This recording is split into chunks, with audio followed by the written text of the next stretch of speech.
오늘 역대하 10장 말씀을 통해서 말씀을 깨닫는 지혜와 응답받는 기도의 은총이 우리가 넘치게 될 줄로 믿습니다.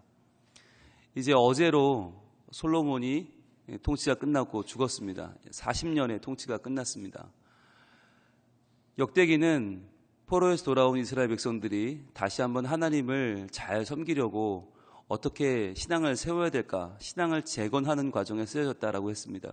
그러다 보니까 성전 중심이요 다윗 중심이다. 그리고 하나님을 향한 믿음이 중심이다라고 했습니다. 그럼에도 불구하고 하나님을 향한 그 신앙은 어디에서 드러나게 됩니까? 사람들의 삶에서 드러나게 됩니다. 그것은 바로 인간의 역사입니다. 인간의 역사란 사람들의 실체를 보여주는 것입니다. 과연 우리가 어떤 사람들인가? 우리는 늘 착각과 오해를 하고 살아요. 나는 굉장히 훌륭한 사람이고, 나는 굉장히 착하고, 나는 굉장히 올바르고 정의롭다. 나는 진리편에 서 있다고 생각을 합니다. 그런데 인간의 삶을 기록한 역사는 그렇지 않더라는 것이죠. 여러분, 사람이 어떻게 살아가는지 역사까지 볼 것도 없잖아요. 신문만 펼쳐보세요. 뉴스만 보세요. 얼마나 말도 안 되는, 얼마나 이 진리에 거스르는, 얼마나 욕심과 아집대로 살아가는 모습들이 가득합니까? 우리는 이러한 모습 보면서 어떻게 깨달아야 될까요? 이것이 특별한 사람들의 모습일까요? 정말 이건 나와는 관계없는 머나먼 이야기일까요? 그렇지 않다고 하는 것이죠. 오늘날 사람들의 살아가는 군상의 모습은 곧 나의 모습이요, 그러한 인간의 삶이 점철된 역사는 곧 나라고 하는 것을 기억해야 됩니다. 그래서 역대기는 하나님 중심, 성전 중심, 다윗 중심의 책이지만 거기에 등장하는 인물들은 전부 사람이고 그 사람들은 다 오늘날의 나다라고 생각하시면 크게 다르지 않습니다. 그래서 역대기에서 우리는 무엇을 깨달아야 됩니까? 읽으면서 이 모습이 지금 나의 모습은 아닌가? 나에게는 지금 이런 모습이 없는가? 나는 어떻게 살아야 하는가? 나의 신앙의 중심은 어디를 향해야 하는가라고 하는 나 자신을 향한 질문을 계속 던져야 돼요. 그러지 않으면 오늘부터 시작되는 10장부터 역대하 10장부터 끝까지의 내용들 쭉 보면 이게 어떻게 보면 이게 이스라엘의 그냥 역사 이야기 같기도 하고, 어떻게 보면 옛날 이야기 같기도 하고, 어떻게 보면 남의 이야기 같아요. 그렇지 않다고 하는 것이에요. 그게 아니라 나의 이야기고 지금의 이야기고 우리의 이야기다. 어떻게 우리가 하나님 편에 서야 될까? 어떻게 우리가 하나님을 붙잡아야 될까? 끝까지 하나님 편에 서서 신앙생활을 할 수 있는 방법은 무엇인가를 고민하면서 오늘 이 본문을 함께 읽어야만 하겠습니다. 1절입니다. 르호보암이 세겜으로 갔으니 이는 온 이스라엘이 그를 왕으로 삼고자 하여 세겜에 이르렀습니다라. 이렇게 시작을 합니다. 여러분, 솔로몬이 죽고요, 그 아들인 르호보암이 왕위에 오릅니다. 그런데 오늘 1절의 분위기는 어떻습니까? 르호보암이 지금 자연스럽고 아주 우호적으로 왕위에 오르고 있나요? 아니면 분위기가 위태롭고 적대적인 분위기인가요? 어떻습니까? 오늘 1절을 그냥 아무렇지 않게 읽으면 굉장히 우호적이고 굉장히 자연스럽죠. 솔로몬이 죽었으니까 그 아들 르호보암이 자연스럽게 왕이 되나 보다. 그런데 그렇지 않아요. 분위기는 지금 아주 살벌하고 아주 위태롭고 르호보암에게 있어서는 아주 살얼음판을 걷는 분위기입니다. 왜냐? 세겜으로 갔다고 그랬잖아요. 세겜. 여러분, 지금 솔로몬이 성전도 지었고 왕궁도 지었죠. 어디다가 지었어요? 예루살렘에 지었죠. 예루살렘이 지금 이스라엘의 수도죠. 수도면서 성전이 있다는 것은 신앙적인 중심지고 왕궁이 있다는 것은 정치적인 중심지죠. 그러니까 어디서 왕이 되어야 됩니까? 예루살렘에서 왕이 되는 게 맞죠. 근데 지금 예루살렘이 아니라 어디로 가요? 세겜으로 갔어요. 세겜은 어딘데요? 세겜은 이스라엘 왕조의 중심지가 아니에요. 다윗도 솔로몬도 세겜을 중심으로 활동하지 않았어요. 그런데 왜 다시 그 옛날 세겜으로 들어갔나? 세겜이 어디냐? 여호수아가 처음 가나안 땅에 들어왔을 때의 수도가 세겜이에요. 그리고 그 당시 왕이 없던 시절, 사사시대의 중심지가 역시 세겜입니다. 이 말은 뭐냐면 이스라엘 지파들이 다시 왕이 없던 시절로 돌아간 거예요. 사울이 있던 전, 다윗이 존재하던 전, 솔로몬이 존재하던 시절 이전으로 들어가서 세겜에서 온 이스라엘이 그를 왕으로 삼아주고자 하여 세겜으로 그를 불렀다는 것이에요. 왕으로 삼아준다는 말은 뭐냐면 네가 솔로몬의 아들이지만 네가 다윗의 후손이지만 그것만으로 왕이 될 자격이 없다는 거예요. 우리가 너를 왕으로 삼아줘야 네가 왕이다. 그러니까 우리가 너 있는 예루살렘으로 가는 게 아니라 네가 우리 있는 세겜으로 와라고 부른 거예요. 그러니까 지금으로 치면 굉장히 이게 왕이 기분이 나빠야 되는 상황인 거죠. 우리로 바꾸면 대통령이 있는 청와대로 사람들이 찾아와서 거기서 취임식을 하면서 축하하는 게 아니라 불러내는 거죠. 어디로 불러낼까요? 네, 해운대로 내려와 라고 부르는 거죠. 부산역 광장으로 와. 우리가 보고 왕감인지 아닌지 판단해 줄게. 그러니까 서울에서 SRT 타고 또는 KTX 타고 내려와. 그럼 우리가 한번 봐줄게. 이런 분위기가 되는 거예요. 그러니까 지금 르호보암은 이 취임하는 당시부터 아주 위태로운 지금 모습을 겪고 있습니다. 게다가 그에게 주어지는 시험 문제를 누가 내면 될까요? 이 당시는 신본주의 시대니까 하나님을 섬기는 제사장이 되거나 아니면 선지자가 되거나 아니면 그 왕궁에 이 르호보암을 가르친 석학들이 얼마나 많겠어요. 그 사람들이 왕이 될 수 있는지 시험 문제를 내는 게 아니에요. 그 시험 문제를 누가 내나? 2절입니다. 느밧의 아들 여로보암이 전에 솔로몬 왕의 낯을 피하여 애굽으로 도망하여 있었더니 이 말을 듣고 여로보암이 애굽으로부터 돌아오매. 여로보암이라는 사람이 나타납니다. 이 사람이 시험 문제를 냅니다. 뭐라고 내나? 무리가 사람을 보내어 그를 불렀더라. 자, 사람들이 그를 불렀어요. 왜 불렀어요? 시험 문제를 내려고 불렀어요. 이스라엘 모든 지파들이 르호보암이 과연 왕이 될 자격이 있는가를 판단하는데 여로보암을 불렀단 말이죠. 여로보암과 온 이스라엘에 와서 르호보암에게 말하여 이르되, 자, 이제 문제를 냅니다. 시험 문제가 뭐냐? 왕이 될 자격을 따지는 시험 문제가 뭐냐? 4절입니다. 왕의 아버지께서, 이것도 굉장히 모욕적인 말이죠. 이게 누구예요? 왕의 아버지가 누구예요? 솔로몬 왕이죠. 근데 솔로몬 왕이라고 하지 않아요. 아니, 솔로몬 대왕까지는 아니더라도, 상왕 전하까지는 아니라도 솔로몬이라는 이름도 안 불러요. 그냥 왕의 아버지. 그냥 당신이 왕이라니까 왕이라고 불러주겠는데 당신 아버지 있죠? 그 사람. 이렇게 하는 거죠. 굉장히 모욕적인 말이죠. 왕의 아버지께서 우리의 멍에를 무겁게 하였으나, 자, 우리의 멍에를 무겁게 했습니다. 솔로몬이란 이름도 말하지 않고 솔로몬이 하나님의 성전을 건축하고 왕궁을 건축하고 국고성을 건축하고 얼마나 일을 많이 했어요. 그건 다 깡그리 지금 다 무시되고 다만 뭐라고 그랬어요? 그게 당신들 측면에서 보면 성전 건축이요, 왕궁 건축이요, 국고성 건축인지 모르겠지만 우리 백성들 입장에서는 정반대로 우리의 멍에를 무겁게 한 것밖에 안 된다는 거예요. 우리는 그것 때문에 힘들었다는 거예요. 이 멍에가 뭘 상징할까요? 두 가지인데요. 하나는 노동력이죠. 그 많은 건물 누가 지었어요? 다 사람이 지었을 거 아니에요. 노동력이죠. 또 하나는 그거다 무슨 돈으로 지었어요? 세금이죠. 노동력과 세금을 거의 다 끌어가서 우리는 지금 죽게 되었다는 거죠. 왕은 이제 왕의 아버지께서, 자, 또 말하죠. 솔로몬이라고 안 부르죠. 왕의 아버지께서 우리에게 시킨 고역과 매운 무거운 멍에를 가볍게 하소서. 그리하시면 우리가 왕을 섬기겠나이다. 이게 시험 문제예요. 시험 문제. 과연 왕은 어떤 길을 가시겠습니까? 왕의 아버지처럼 왕궁 짓고 성전 짓고 국고성 짓고 이런 거 짓고 저런 거 짓고 토목공사만 계속하다가 국민들이야 힘이 들건 말건 죽든 말든 신경 안 쓰고 자기 혼자만의 독단적인 길을 가는 토목공사의 왕이 되겠습니까?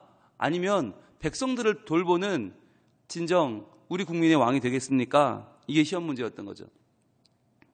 그런데 5절입니다. 르호보암이 그들에게 대답하되 뭐라고 해요? 3일 후에 다시 내게로 오라 하매 백성이 가니라. 3일 후에 답을 주겠다고 보냈어요. 자, 여러분, 이 상황이 지금 우리로서는 이해가 안 되죠. 이해가 안 돼요. 아니, 무슨 왕이 됐으면 끝이지. 백성들이 모여가지고 왕한테 시험 문제를 내고 그 문제를 통과하면 왕이고 아니면 아니고 이런 분위기가 다 있나? 근데 왜 그래요? 이스라엘 백성은 원래부터가 하나의 공동체가 아니에요. 12지파의 연합체예요. 12지파는 각각의 지파마다 리더가 있고 각각의 지파마다 분위기가 달라요. 지금까지 여기까지 올 동안 하나님께서 지금 왜 다윗을 세웠고 왜 거기서 솔로몬이 나왔고 왜 거기서 르호보암이 나왔나요? 유다 지파였기 때문이에요. 유다 지파가 가장 강력하고 유다 지파가 가장 선봉에 서서 하나님의 일을 제일 앞에서 해왔던 유다 지파. 그러니까 거기서 왕이 나온 거예요. 그러나 나머지 지파들이라고 왜 왕이 되고 싶지 않겠습니까? 나머지 지파들이라고 왜 그냥 그 밑에 살겠어요? 항상 도전을 받는 거예요. 왜 그래요? 르우벤 지파는 지파대로 르우벤이 제일 장자인데 순서로 보면 우리가 첫 번째인데 우리가 밀릴 게 뭐 있어? 이렇게 나오는 거고, 거기다가 최강 유다를 늘 위협하는 지파가 어디예요? 에브라임 지파 아니에요? 에브라임 지파는 누구예요? 요셉의 아들이죠. 그러니까 요셉을 잇는, 요셉이 다 구해줬으니까 먹고 사는 거지. 요셉이 애굽에 총리 안 했으면 그 형제들 다 죽은 거 아니에요, 가나안에서. 그러니까 에브라임의 생각은 항상 뭐가 있냐면 우리가 해야지 왜 유다가 해? 라고 하는 그 반발 시민들이 있는 거예요. 그래서 에브라임 지파에서 누가 나왔어요? 여호수아가 에브라임 지파 아닙니까? 그러니까 여호수아 덕분에 지금 먹고 사는 건데 이것들이 정신을 못 차리네? 이런 분위기가 늘 있는 거죠. 거기에 또 자존심 강한 지파 어디 있어요? 레위 지파. 레위 지파는 모세와 아론이 다 레위 지파 아니에요. 우리 덕분에 출애굽했는데 지금 우리 덕분에 출애굽한 놈들이 무슨 유다가 뭐가 이렇게 잘했다고 자기네가 왕을 해? 우리도 하자. 여러 가지 지파들은 각각의 다 자존심이 있고 각각의 다 요구 조건이 다른 거예요. 그러다 보니까 이 12개의 지파 공동체가 연합해서 만들어진 이스라엘이라는 나라, 이 나라는 지금까지 여기까지 하나로 굴러온 게 신기할 정도인 것이죠. 그래서 사울이 왕할 때는 베냐민 지파만의 거의 독단적인 공동체였고, 사울이 지나고 다윗이 올라오면서는 그때부터는 유다 중심으로 지금 나라가 재편되어 왔는데, 이제 그 유다 공동체에 대한 반발로 오늘 1절에 나오는 온 이스라엘이라는 말은 무슨 말이냐면 유다를 제외한 10개 지파예요. 유다와 베냐민을 제외한 10개 지파가 온 이스라엘이에요. 그러니까 그 10개의 지파가 지금 모여서 우리가 왜 유다에게, 왜 베냐민에게, 왜 우리가 지금 순종해야 되느냐, 우리의 권리를 찾기 위해서 지금 르호보암을 시험대 위에 올려놓은 것입니다. 자, 그러면 여기서 이제 우리가 생각해 봐야 될 건 이 온도차가 너무 심하지 않아요? 9장과 10장의 온도차가 너무 심해요. 9장까지만 해도 솔로몬이 멀쩡했어요. 왕권을 가지고 그 나라를 잘 이끌어갔어요. 그런데 10장에서는 솔로몬이 죽자마자 그 아들 르호보암은 아무런 힘이 없어요. 오히려 자기가 왕이 될 자질이 있다는 것을 백성들에게 증명해 보여야 되는, 스스로 증명해 보여야 되는, 이게 무슨 왕권이에요? 이게 무슨 왕조예요? 왜 이런 모습이 되고 있을까요? 오늘 본문은 뭘 보여주는 것입니까? 이스라엘의 왕이라고 하는 것의 권위가 어디서부터 오는가 하는 거예요. 이스라엘의 왕, 그 왕의 권위가 어디서부터 오는가? 여러분, 일반적인 왕조는요, 왕권이 어디서 옵니까? 혈통에서 옵니다. 혈통, 누구의 아들이냐? 그럼 왕이 되는 거예요. 왕이 될 만한 아들이 없으면요, 그 핏줄을 찾아서 어디든 찾아서 왕감을 찾아 데려오게 되어 있어요. 우리나라 조선의 역사를 봐도 제대로 된 적통의 왕자가 없으면 정말 사돈의 팔촌까지 다 뒤져요. 그래서 왕이 될 수 있는 핏줄을 찾아오는 거예요. 그 사람이 왕이 될 자격이 있느냐, 그 사람이 무슨 공부를 많이 했냐, 아무 필요 없어요. 핏줄이에요. 핏줄, 혈통이에요. 그게 왕조예요. 그러니까 왕조의 개념으로 보면 지금 르호보암은 아무런 조건 없이 왕이 되어야 맞아요.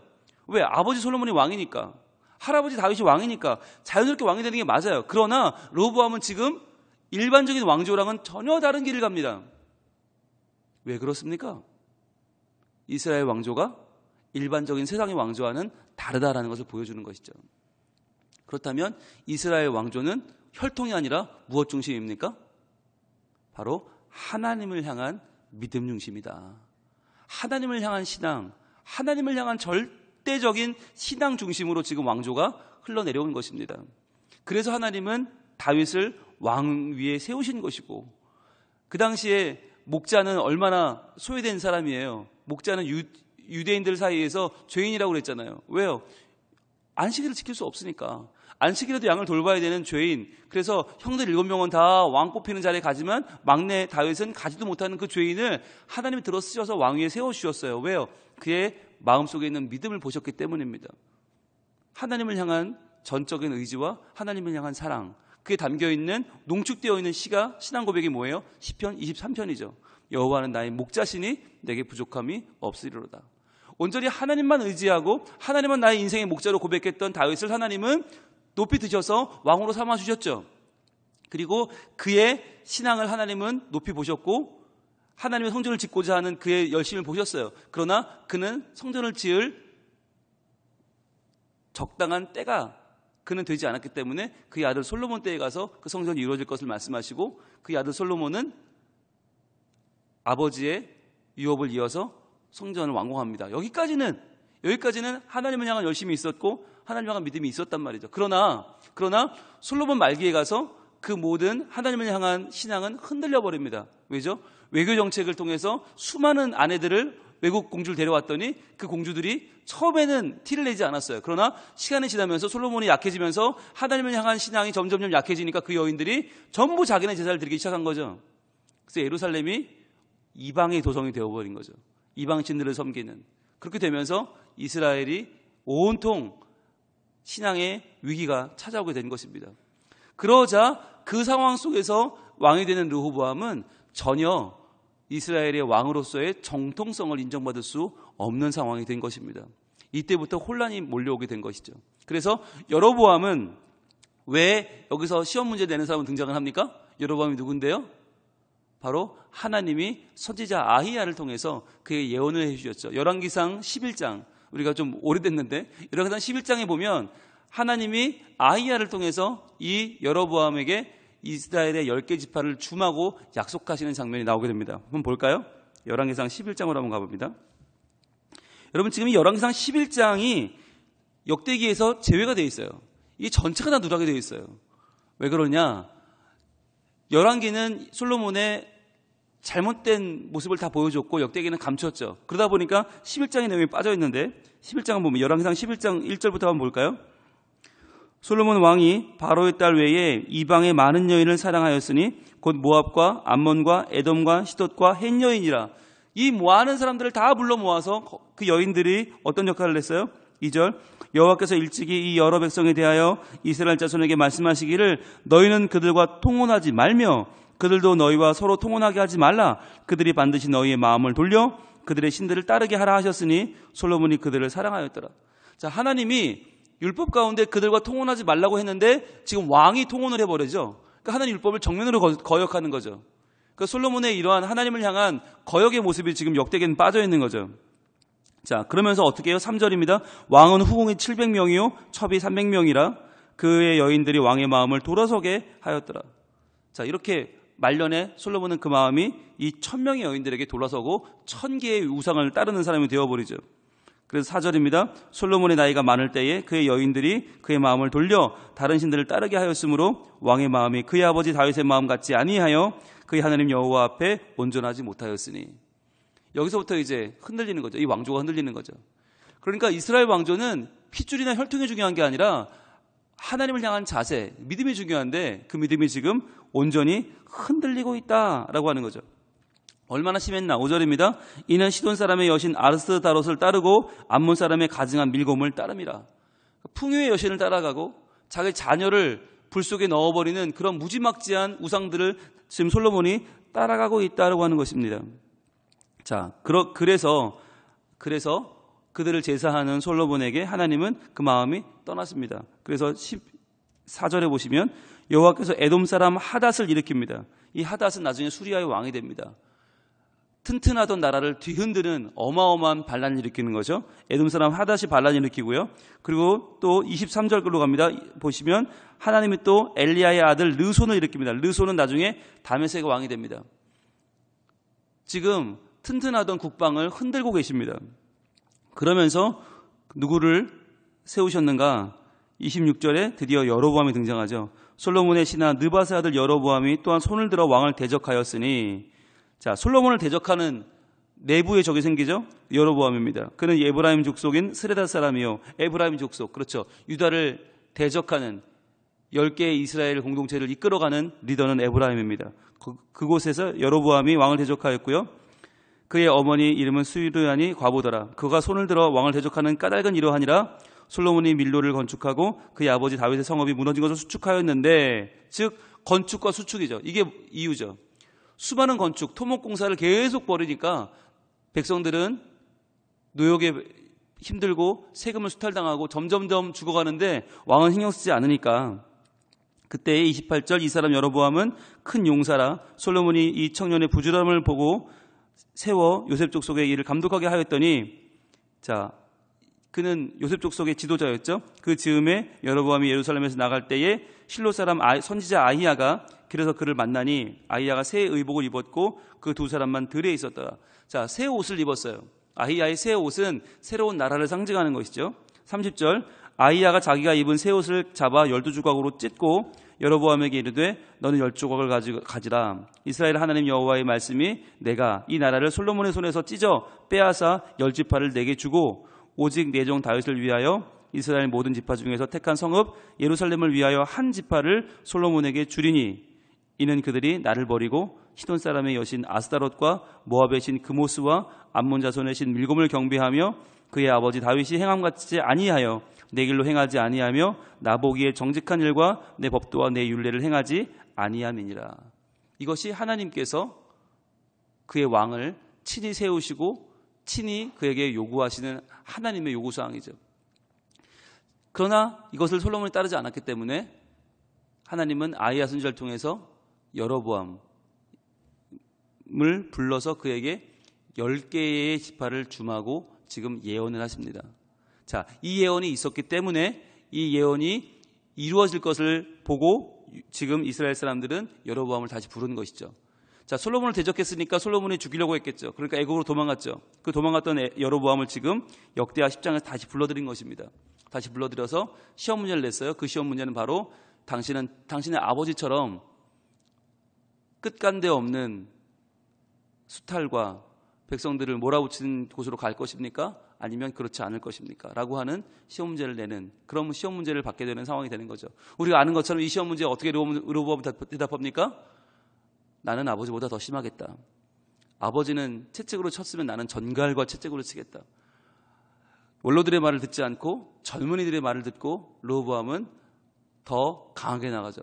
그랬다가 나라는 반으로 쪼개지고 맙니다.